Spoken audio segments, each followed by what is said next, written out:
જય શ્રી કૃષ્ણ વાલાજનો. એક સંતની સત્સંગ સભામાં એક ભક્ત છે એ સંતને સવાલ કરે છે કે વર્ષો સુધી જતનથી સંભાળીને રાખેલા સંબંધો છે એ ક્યારેક પળભરમાં તૂટી જાય છે અને એ ના તૂટે એના માટે શું કરી શકાય અને એ તૂટે છે શું કામ?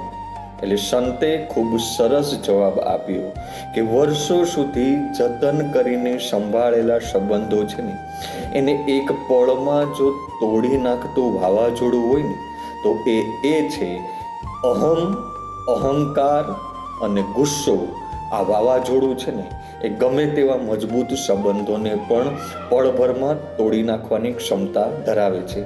માટે સંબંધોની દુનિયામાં તમારા અહંકાર અને ગુસ્સો આને ત્યાગી અને તમે સંબંધો જાળવશો તો એ લાંબો સમય સુધી ટકશે. જય શ્રી કૃષ્ણ વાલાજનો.